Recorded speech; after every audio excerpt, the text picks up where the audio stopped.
Hello guys, I'm Gilmert Lumapas, property specialist of Demeter Land Development.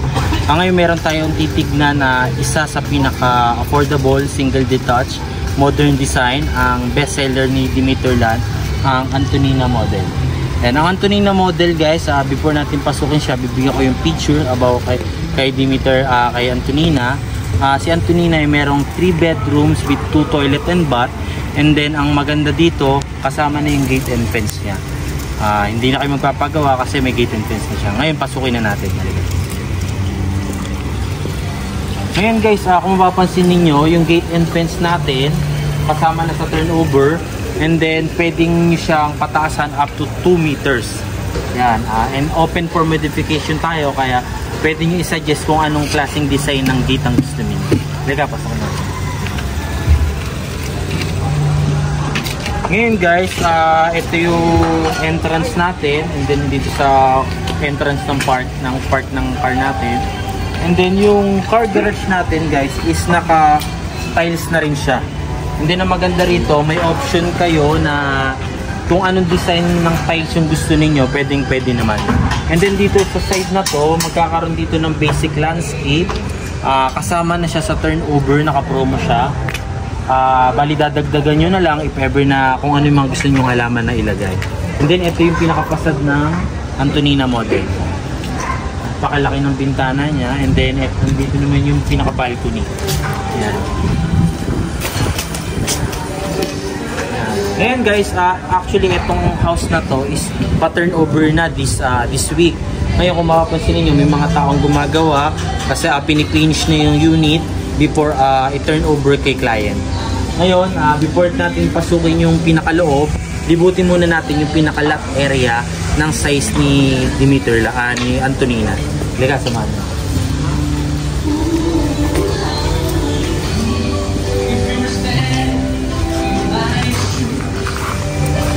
Ngayon guys, mapapansin niyo may setback tayo dito na 2 meters dito sa car garage, and then may faucet na rin tayo dito. Yan, kasama na yan. Ngayon, samahan nyo. Ito yung likod ni Antonina model. Yan. Dito nasa almost 2.5 meters yung setback. Yan, kasi pinakapasad niya. And then dito sa likod, meron tayo ditong dirty kitchen. Yan. Naka-double sink na siya guys. Ito, yan. And then ang maganda pala dito guys, once na tinurn over sa inyo yung bahay ni Demeter Land, may kasama na siyang water and electricity. Yan. Yan, kasama na siya guys. Bali, once na turn over sa inyo, hindi na kayo mag-a-apply or mag-aasikaso para magkaroon ng tubig and ilaw. Ngayon, dito naman tayo sa side.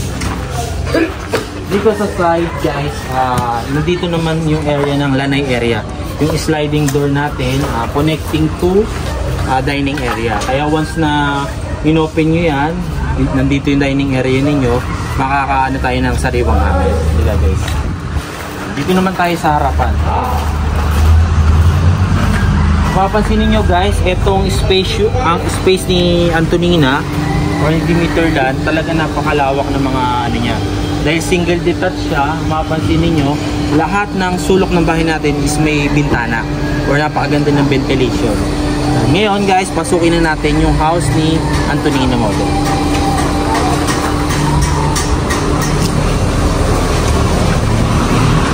Ngayon guys, before tayo pumasok,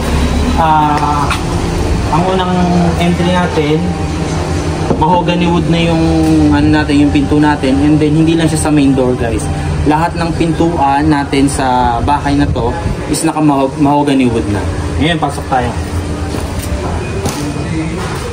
Ngayon guys, mapapansin niyo, ito na yung pinaka-entrance ni Antonina.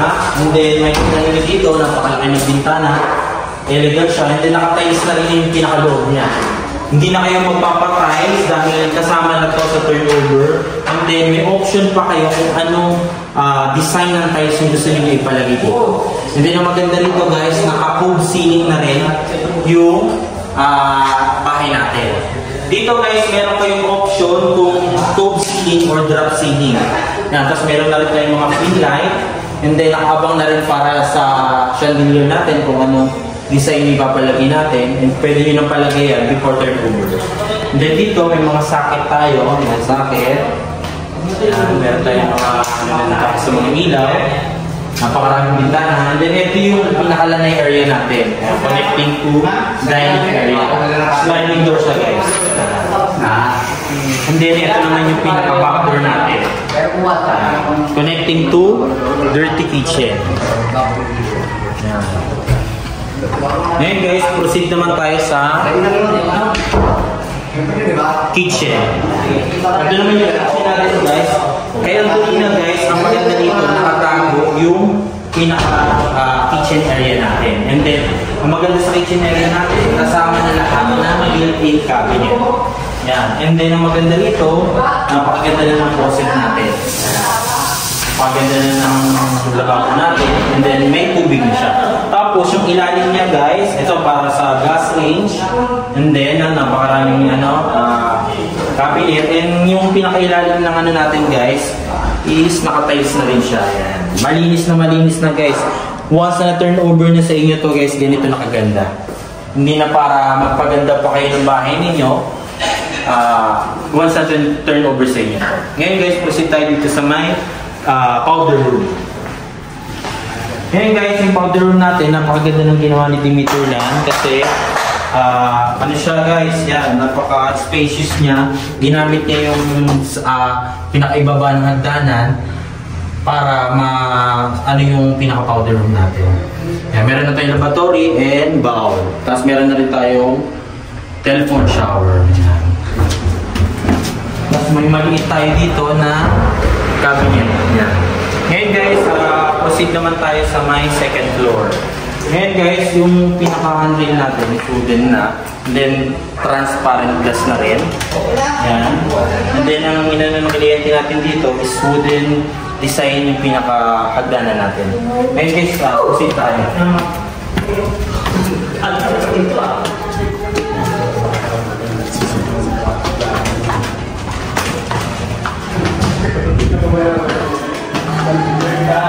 Ngayon guys, nandito tayo sa second floor ni Antonino Model. Kung makikita ninyo, nandito yung malaking bintana or window. Pwede nyo palagay na napakaganda chandelier. Kaya sobrang elegante once na turnover sa inyo to. Ngayon guys, proceed muna tayo sa first bedroom ni Antonino Model. Ngayon, dito tayo sa may first bedroom. Ngayon guys, ito yung pinaka-second first bedroom. And then nakamuhugan na rin yung pinaka-pintuan niya.